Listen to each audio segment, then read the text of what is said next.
Sometimes a badge isn't enough. FBI agent Miller had the authority, the training. Yet, on a routine morning, he was treated like a criminal. Dressed in plain clothes, Miller arrived early for a meeting and found a quiet spot in the lobby. The receptionist noticed him, just sitting, waiting. She called security, reporting a suspicious individual. No action, just presence, enough to trigger suspicion. Suddenly Miller, a decorated agent, was a suspect. His badge didn't matter. The only evidence, his skin color and his quiet presence. In 7 minutes, Miller would face a test, not of courage, but of perception and prejudice. What started as a routine morning became 7 minutes of humiliation and fear, and Miller was at its center. The police radio crackled.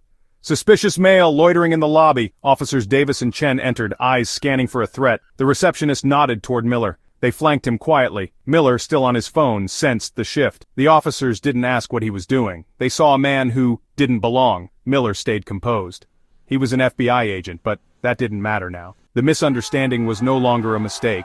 It was becoming a spectacle. "Sir, stand up and put your hands where I can see them," Officer Davis ordered. Miller complied, moving slowly, hands raised. "May I ask what this is about?" Miller asked, voice steady. Davis ignored him. "Do you have any weapons?" Miller answered honestly. "I'm a federal agent. I am armed and have my credentials." He moved carefully, offering to show ID. Instead of de-escalating, Davis grew more agitated. "Don't move! Keep your hands up!" Chen hesitated but followed Davis's lead.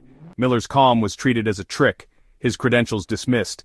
In their eyes he was a suspect pretending to be law enforcement. The gap between reality and perception widened. Miller stood, hands raised. A federal agent treated like a criminal, because someone decided he looked suspicious. Minutes dragged on. Miller stood still, hands up, surrounded by suspicion. He repeated his offer to show ID, but the officers refused to listen. The lobby watched in silence. No one intervened. Officer Davis decided to cuff Miller. "For our safety and yours," he said, protocol masking prejudice. Miller pleaded, "Verify my identity before you do this." His words were ignored. The cuffs snapped shut.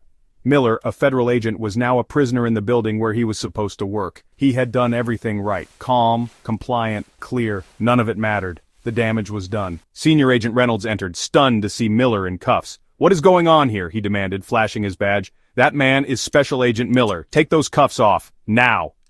Chen quickly unlocked the cuffs, apologetic. "He's a federal agent. Did you even check his credentials?" Reynolds' words cut deep. The law enforcers had become the perpetrators. The standoff was over, but the fallout was just beginning. Reynolds called a meeting. Miller, the officers, their chief, and the receptionist.